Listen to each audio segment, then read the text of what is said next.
Saudações a todos que nos ouvem. Mais uma vez aqui estamos para a nossa palestra semanal, a última desse ano de 2022, um ano de muito aprendizado, com certeza, muitas reflexões. Nessas últimas semanas falamos do nosso Mestre Senhor Jesus, do seu Evangelho de amor, que é o melhor roteiro que podemos seguir, então que possamos interiorizar tudo que nós refletimos e começar um ano planejando, Planejando melhorar as nossas atitudes, porque o ano novo é renovação da nossa oportunidade de aprender, de trabalhar, de servir. Nos convoca a execução de velhas promessas que ainda não tivemos a coragem de cumprir, não é mesmo? Então, cultivemos o bom ânimo e vamos nos esforçar, por amar e auxiliar sempre. Ajudando aos outros, amparamos a nós mesmos, Então, estejamos atentos. E não vamos permitir, que nenhuma situação nos desanime, porque estamos confiantes, seguindo a Jesus e buscando ser uma pessoa melhor a cada dia. Trouxe duas mensagens hoje, uma é de Emmanuel e a outra é da Meimei, que nos trazem colocações sobre como temos conduzido a nossa vida e o roteiro que devemos seguir.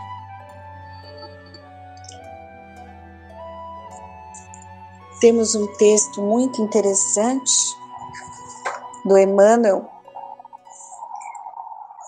no livro Opinião Espírita, e eu sempre costumo lembrar desse texto nas primeiras reuniões de cada ano, porque nos fazem refletir justamente o que temos feito de nossas vidas, o que estamos fazendo. O capítulo é Examinemos a nós mesmos. O dever do espírita cristão é tornar-se progressivamente melhor. Então, de vez em quando, nós temos que fazer um rigoroso exame pessoal, da nossa verdadeira situação íntima. É o conhecimento de si mesmo que Santo Agostinho sempre nos lembra, que devemos fazer.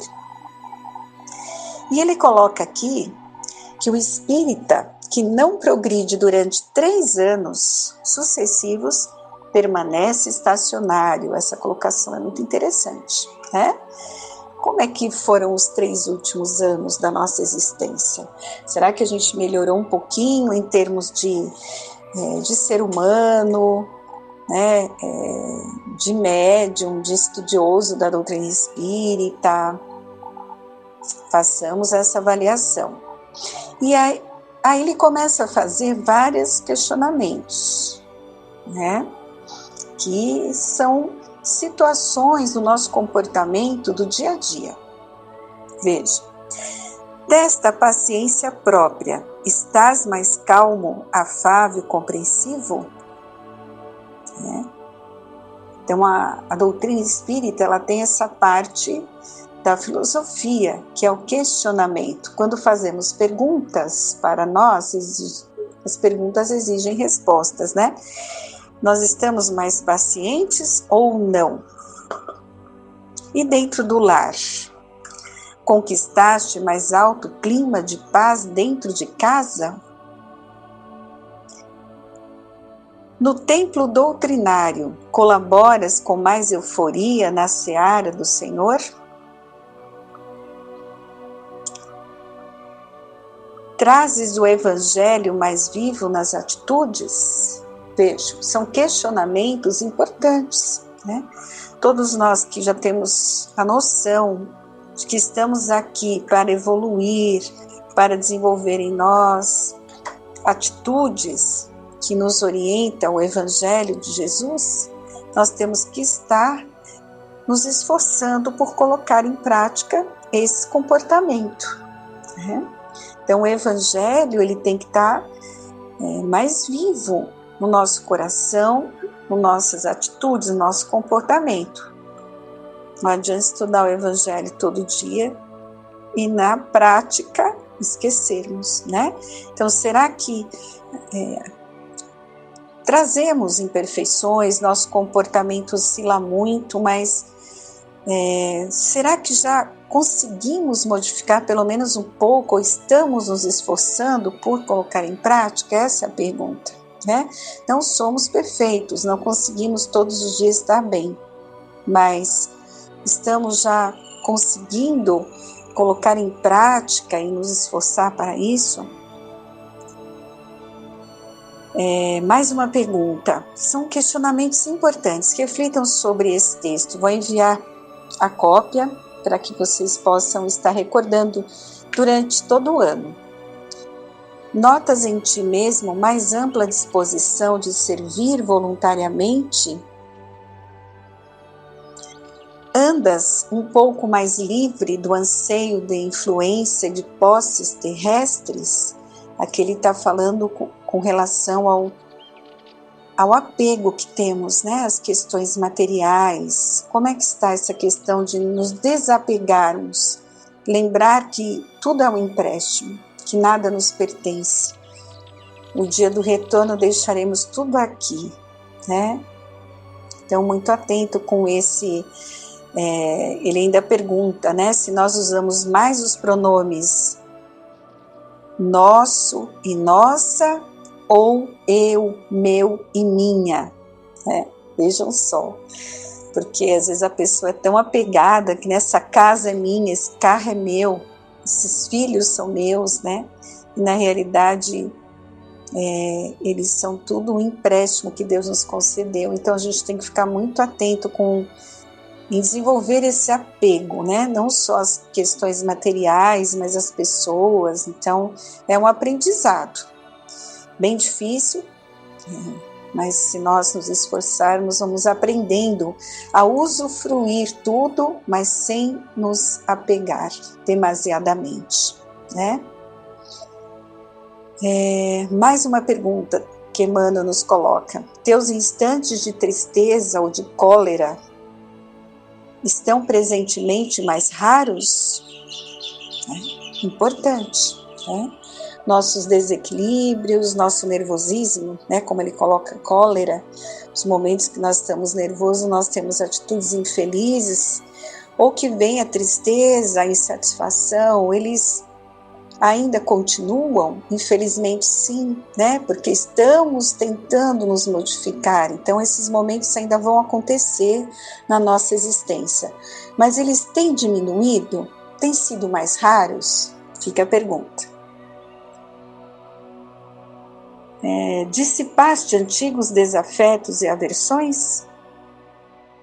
Estudas mais profundamente a doutrina que professas? Entendes melhor a função da dor? Então aqui ele nos faz refletir sobre a reconciliação com aqueles que por acaso nos feriram, né? Se estamos estudando mais profundamente, no caso a doutrina espírita, o Evangelho, onde escolhemos estar e frequentar e trabalhar também, né? Entendemos essa questão da dor que todos nós, em determinado momento, passamos, né, por uma situação de dor aqui na Terra. Faz parte do aprendizado. Ninguém está livre de acontecer alguma coisa.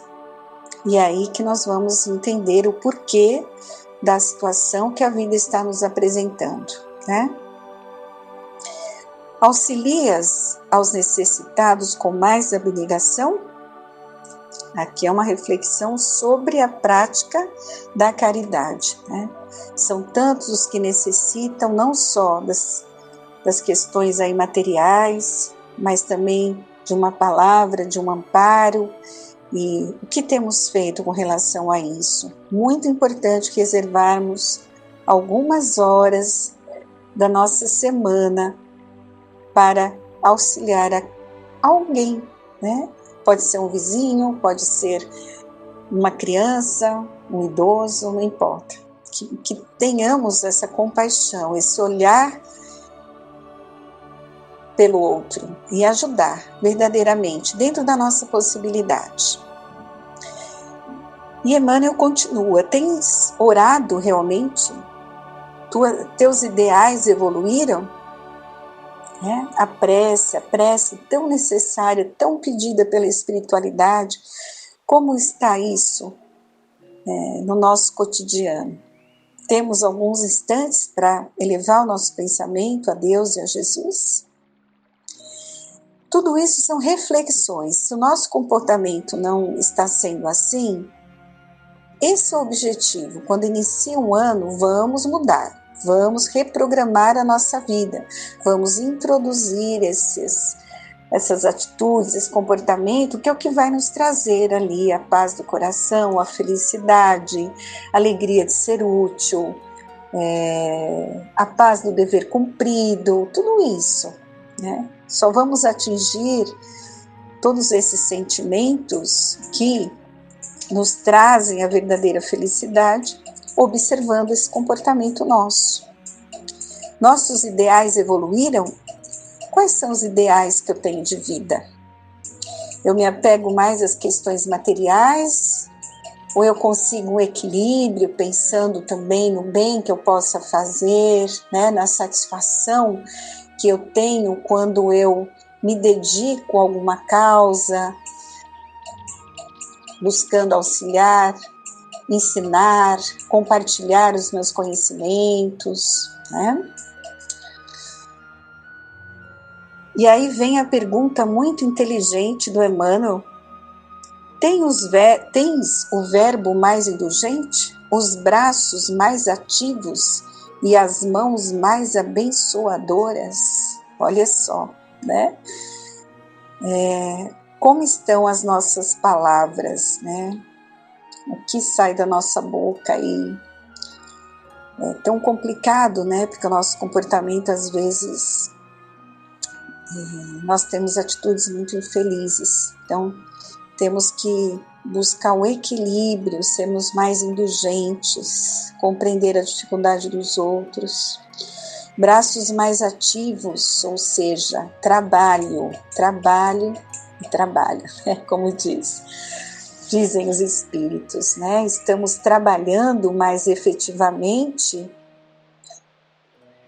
não só o trabalho material, né, que é necessário para todos nós, é o trabalho espiritual em favor não só daqueles que necessitam, mas quando nos dedicamos alguns momentos, né, auxiliando aqueles que chegam até nós estamos aprendendo, né? Há todo um movimento importantíssimo que atua sobre a nossa evolução. As mãos estão mais abençoadoras, né? Também está relacionada ao trabalho. Evangelho é alegria no coração. Estás de fato mais alegre e feliz intimamente nesses 3 últimos anos? E ele volta a falar desses 3 últimos anos, né? Tão importante aí, acho que é um período, eles conhecem as nossas dificuldades, então eles colocaram 3 anos já para dar um tempo a mais para nós refletirmos, né? Se em 3 anos nós não mudamos, aí está complicado para nós, né? Vamos observar esse nosso comportamento. Então a gente tem que estar mais feliz intimamente, né? A questão do contentamento. E aí Emmanuel vai terminando a reflexão dizendo que tudo caminha, tudo evolui. Confiramos o nosso rendimento individual com o Cristo. Equilibra a existência hoje em regime de paz, para que não te vejas na obrigação de equilibrá-la amanhã sob o impacto da dor. Um dia que se foi é mais uma cota de responsabilidade, mais um passo rumo à vida espiritual, mais uma oportunidade valorizada ou perdida. E faz isso agora, enquanto te vales do corpo humano, com a possibilidade de reconsiderar diretrizes e desfazer enganos facilmente, pois quando passares para o lado de cá, muita vez já será mais difícil. Então ele termina, realmente nos alertando de que uma encarnação passa muito rápido e que podemos valorizá-la ou não, ou perdermos tempo, Nós não perdemos aquilo que aprendemos, mas nós podemos ficar estacionados durante muitas encarnações. E é muito importante que esse despertar aconteça enquanto estamos encarnados, porque a qualquer momento podemos retornar à pátria espiritual. E aí já fica mais difícil, Porque vamos ter que retomar, reorganizar, reaprender, aguardar mais uma oportunidade de renascer. Então, quanto antes a gente despertar e começar esse processo da reforma íntima aqui, quando encarnados ainda, estamos ganhando tempo. E não é por acaso que chegamos à doutrina espírita, que tanto nos alerta com relação a essa questão. Então fica essa reflexão desse texto de Emmanuel, e como a nossa prece, vamos ler aqui um texto de Meimei, que é uma prece, justamente nos alertando que cada dia, cada manhã é um novo dia. Vejam só que a nossa querida Meimei nos fala e que ficará como a nossa prece de encerramento dessa primeira palestra do ano. E que todos estejam aí com o coração aberto, receptivos para o aprendizado que esses 365 dias vai nos propiciar, Então vejam que a Meimei fala: cada manhã é um novo dia. Renasceste. Deus te renovou o pensamento no cérebro aceso. Retomaste a presença da luz. O tempo te pertence. Podes idear, criar, analisar. Tens o dom de servir. Aceita a bênção de entender e a felicidade de trabalhar. Reinicia a tarefa, estampando um sorriso em tuas páginas de bondade. Coloca otimismo e paz, esperança e alegria em tua lista de doações para hoje. Age agora para o bem. Se mágoas de ontem ainda te pesam, procura esquecê-las. Se ofendeste alguém, dispõe-te a sanar a falta cometida. Se alguém te feriu, perdoa sem condições. Olha os quadros em torno. A vida te busca. A oficina da oportunidade te abre as portas.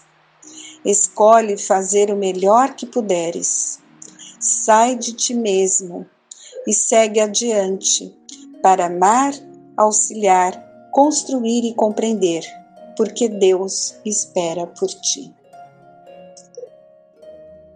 Que fique essas palavras da nossa querida Meimei como a nossa prece de todos os dias, Que possamos colocar em prática tudo isso que ela nos sugere aqui.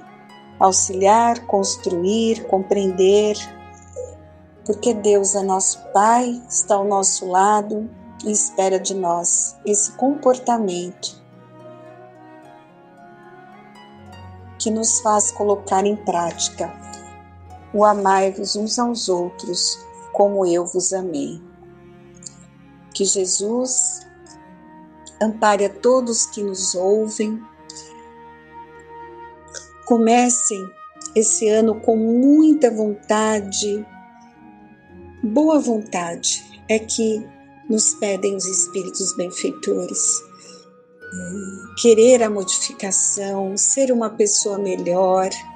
Alimentem as suas almas com a prece, com a leitura do Evangelho.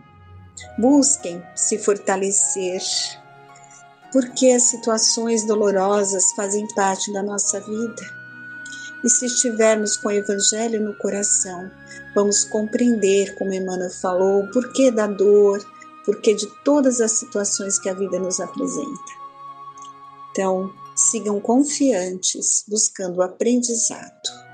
Que assim seja. Graças a Deus.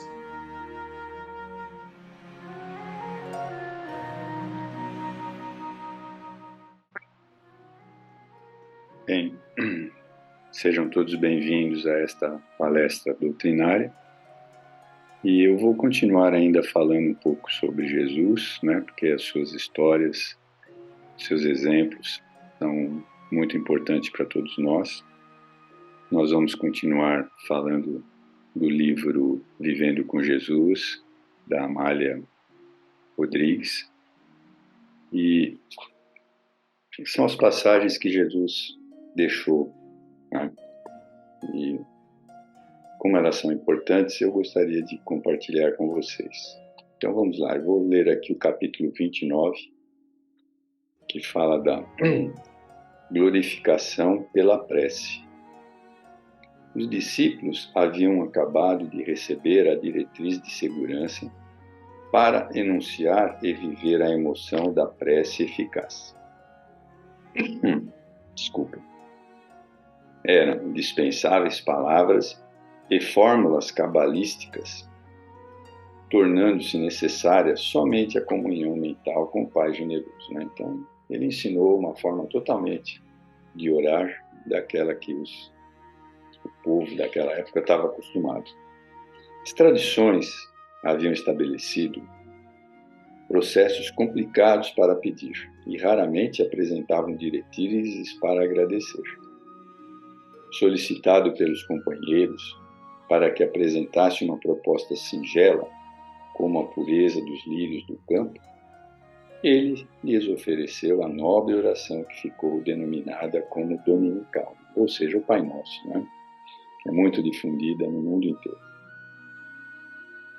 A prece, né? Ela possui todos os requisitos próprios para o colóquio com Deus, abrindo as portas dos sentimentos e desnudando-os interiormente, a fim de que cada orante se apresente como é, sem atávios nem dissimulações, destituído de aparências e aconchegando-se com a pureza interna, sinceramente convencido do seu amor. Ele havia explicado como procedem os seres humanos quando buscados e como age o Supremo Pai em relação aos filhos necessitados. Ainda assim, ficaram algumas interrogações nos discípulos, e ele as pôde perceber. Embora fossem simples na aparência, eles eram espíritos vividos, ricos de outras experiências que viriam a lume em um momento próprio, mas, naquele instante, algo aturdidos, deixaram-se invadir por inquietações que lhes caracterizavam o dia a dia. Não conheciam o mundo nem as suas tramóias, pois que sempre viveram naquela região, à exceção de Judas, que vivera de Querió, a 8 quilômetros de Jerusalém, e antes houvera sido oleiro, e desse modo mantinha a simplicidade das gentes do interior, das regiões pobres e laboriosas esquecidas pelos poderosos. Encontravam-se naquela condição de discípulos e não vinham e nem tinham dimensões das tarefas que os aguardavam, nem sequer do significado profundo em torno do convite que lhes havia sido cito para que o seguissem. Encontravam-se na condição de discípulos e não tinham dimensões das tarefas que os guardavam, nem sequer do significado profundo em torno do convite que lhes havia sido feito para que o seguissem. Como ovelhas mansas que conhecem a voz do seu pastor, abandonaram os poucos recursos, afastaram-se das lides cotidianas e seguiram-no, ora fascinados por ele, noutros momentos, taciturnos e receosos, sem compreenderem a magnitude do ministério que lhes estava sendo proposto. Tudo lhes parecia muito difícil de compreender, embora o deslumbramento ante todos os sucessos que presenciavam. Jamais haviam pensado na possibilidade daquelas ocorrências. Ademais, o mestre fascinava-os e não podiam resistir ao seu arrebatamento. Tinham participado de acontecimentos que ninguém jamais vivenciara, e isso os mantinha tocados de ternura pelo Senhor. Necessitavam, porém, de aproximar-se também do Pai, tanto referido por ele, e no recurso mais seguro era a oração. Dando continuidade às explicações necessárias para o êxito da prece, Jesus, enternecido, concluiu: Eu vos digo a vós, pedi e dar-se-vos-á, buscai e achareis, batei e abrir-se-vos-á. Porque qualquer que pede, recebe, quem busca, acha, a quem bate, abrir-se-á. Era uma sublime inspiração musical. Houve um breve silêncio para que penetrassem no seu conteúdo profundo e sábio, após o qual ele prosseguiu com a sua lógica imbatível. E qual pai dentre vós que seu filho lhe pedir pão, lhe dará uma pedra? Ou também, se lhe pedir peixe, lhe dará por peixe uma serpente? Ou também, se lhe pedir um ovo, lhe dará um escorpião? Pois, se vós, sendo maus, sabeis dar boas dádivas aos vossos filhos, quanto mais dará o Pai Celestial, o Espírito Santo, àqueles que lhe pedirem. Havia uma sublime e mágica promessa de amor nesta reposição e nesta preposição especial. Se dentre as criaturas humanas, ainda vencidas pelo egoísmo, a bondade paternal predomina, muitíssimo grandiosa é a do genitor divino, sempre vigilante em relação aos filhos amados. A oração é o recurso mais valioso para aproximar a criatura do seu Criador. É também o tônico para erguer da debilidade a ponte para a comunhão com a vida em abundância, o vigor para todos os momentos e o meio rápido para a renovação das forças. A epopeia da oração, ainda pouco vivenciada pelos seres humanos, encontra-se nesse poema de encantamento apresentado por Jesus, glorificando o Pai e engrandecendo os filhos. Deve-se entender, no entanto, o sentido especial dos ensinamentos nele contidos. Discernir o que pedir, porquanto nem tudo o que se pede é o ideal para a existência feliz, em razão da falta de sabedoria do que se deve solicitar.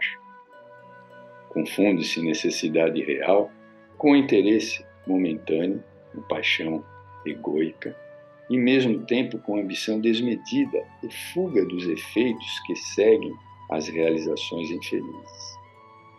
A arte de pedir é também a sabedoria de eleger. Nem sempre por isso, o Pai concede ao orante aquilo que ele deseja, porque sabe não ser o que realmente necessita. A dor, a escassez, são disciplinas abençoadas para o aformoseamento do espírito. para a conquista da saúde e da abundância em vez de punição. A solidão e o sofrimento são oportunidades redentoras que devem ser vivenciados com alegria, a fim de aprender-se a viajar por dentro para ignorar o país de si mesmo, enriquecendo-se do autoconhecimento. Por outro lado, em face das angústias normais no processo da evolução, busca-se sair das situações penosas sem nenhuma preparação para aquelas que se constituirão futuros desafios e guardam sabedoria para serem vivenciadas. Nem todos, portanto, buscam o melhor, porém o mais agradável, prazeroso, mesmo que tenha um amargor final. De igual maneira, bate-se às portas do bem por nonadas buscando-se coisas e valores sem significado, pela ânsia de possuir, de desfrutar, de ter a materialidade. Jesus é a lição viva da renúncia às coisas e aos impositivos do mundo. Os seus discípulos ainda não o entenderam e, por isso, não sabem orar, não querem submeter-se às injunções do processo evolutivo, esperando deferências e milagres que não existem.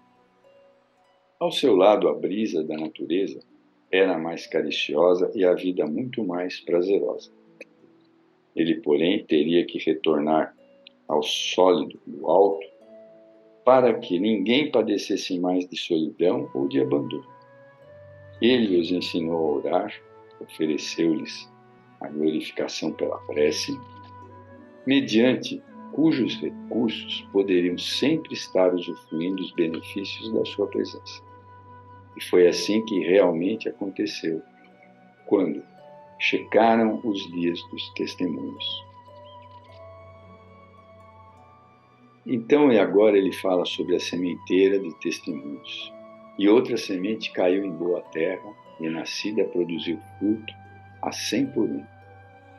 As sementes de amor que Jesus colocara no coração fértil dos discípulos fecundaram e se transformaram em árvores generosas, com frondes protetoras e conseguindo produzir milhares de outras tantas que se multiplicariam ao infinito na sucessão dos tempos.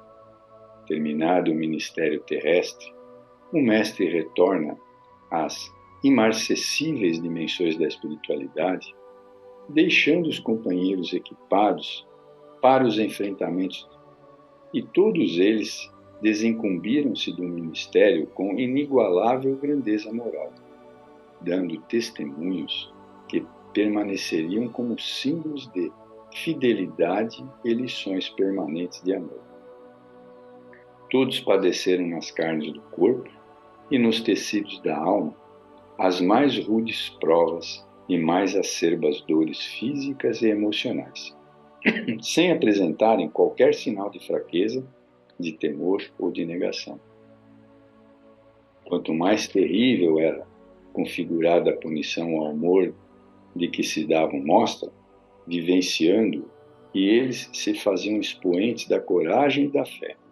Nenhum foi poupado pela impiedade humana. E o seu sofrimento serviu de adubo fértil para as sementes que deixaram nos corações daqueles que as ouviram, que conviveram com eles, que se mostraram receptivos à mensagem libertadora. A liberdade é o anelo mais elevado do ser humano, mas nem sempre se configura na facilidade de locomoção, no direito de ir e vir, podendo ser vivenciada no ádito do coração sob terríveis aflições, e sem injunções humanas, penosas como aqueles homens sobreviveram e souberam viver seguindo o exemplo de Jesus. O Evangelho expandia-se no mundo que permanecia sob a dominação tiranizante do Império Romano, que ditava as diretrizes cruéis para submeter os vencidos pelas suas legiões. Pulsava nos sentimentos dos oprimidos o anseio de liberdade e, por que não a pudessem fluir pelos caminhos sociais e políticos, A de consciência fascinava-os, e quando ouviam as narrativas do Evangelho e do reino que Jesus viera implantar na terra, todos se lhe entregavam com ardor. Filipe, um dos seus primeiros discípulos, impregnado pela presença do Mestre, a quem muito amava, deixou-se influenciar pelas vozes dos céus e saiu a divulgar a esperança e a alegria de viver, o amor e o perdão.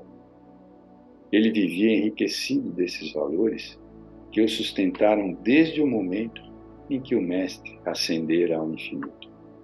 Em contrapartida, onde quer que fosse, defrontava a mão férrea do Império Romano, afligindo todos aqueles que ambicionavam a felicidade fora dos padrões hediondos do crime e do ódio. Sua palavra canora, sensibilizada ainda mais porque ele fora testemunha de Jesus, com quem convivera em estreita comunhão de ternura.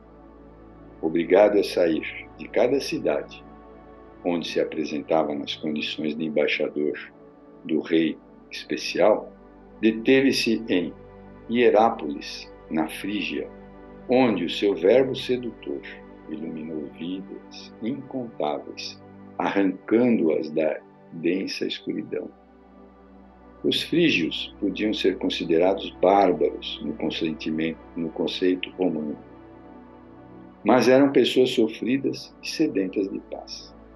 A palavra ardente, porque era portadora da verdade, incomodava os pigmeus governamentais, que passaram a considerá-lo como sendo um criminoso comum e audacioso, que destacava as autoridades e desacatava-os também, né? Aprisionado após julgamento absurdo, conforme acontecera com Jesus, foi condenado à morte na cruz, de acordo com a justiça aplicada naqueles que infringiam as leis daquele tempo, né? Erguido no madeiro da infâmia que o Senhor dignificou, experimentou as terríveis dores do desconjuntar dos ossos, do elastecimento dos nervos, da asfixia insuportável, permanecendo confiante e digno. Ele havia aprendido, com Jesus, o significado profundo do amor, especialmente em relação ao próximo, aos inimigos, ao ideal da verdade e da vida. Muito sofrimento naquela época, né? Nada lhe diminuía o estoicismo nem a abnegação. Eles eram os dias dos testemunhos, quando o sangue dos mártires fecundou a terra, para que medrassem sem abundância as sementes da luz que ele oferecera aos discípulos para espargirem no mundo. Todos, portanto, cada um ao seu turno, foram convocados à prova a autenticidade da mensagem, conforme sucedeu a André, o irmão Simão Pedro, que já idoso nunca desanimou e prosseguiu no ministério, continuando a pregar para os sítios, godos, trácios, todos considerados bárbaros pelos romanos, sendo na cidade de Sebastópolis, onde viviam etíopes, mandando crucificar pelo sábio, Egéias, que governava os edessenos, posteriormente sendo sepultado com a ternura dos seus discípulos em Patras, a célebre cidade de Acaia. João, o evangelista, foi o único que não foi assassinado, havendo morrido idoso. A luz derramava-se a fluxos em toda parte, porém em todo lugar Jesus era odiado, porque libertava as vidas das algemas, da ignorância e do poder dos maus. Aqueles que o amavam, no entanto, não desanimavam, prosseguindo interregnos e jubilosos no ministério, enquanto aguardavam o testemunho com que mais se compraziam, demonstrando a excelência da mensagem. Invejoso, Egéias ficou melindrado com o respeito de que gozava André, nas suas narrativas gloriosas ao lado de Jesus. Do esplendor e da grandeza do reino dos céus, que ele não estava interessado em conquistar, já que era prisioneiro do reino terrestre, assim como de todos aqueles que se diziam cristãos. conseguiu, através dos mecanismos do servilismo e do ódio, permissão de Roma para crucificar todos aqueles que se vinculassem a Jesus, que se negassem a adorar os deuses mentirosos. No seu julgamento, sem qualquer receio, André declarou-lhe que havia um outro juiz, cuja maneira de decidir era totalmente diversa da dele, porque era imparcial e imperecível, provocando-lhe a ira, resíduo nefando do primarismo que permanece nas criaturas humanas infelizes, desse modo, mandando crucificá-lo. Também os egípcios, os indianos e outros povos politeístas que praticavam o sacrifício de animais e humanos, quando lhes convinha, odiavam o Mestre de Nazaré, que os amava em inspirar alguns dos seus discípulos para que fossem levá-lo por toda a parte. Nada lhe diminuiu o estoicismo nem a abnegação. Aqueles que eram os dias dos testemunhos, quando o sangue dos mártires fecundou a terra, para que medrassem em abundância as sementes de luz que ele oferecera aos discípulos para espargirem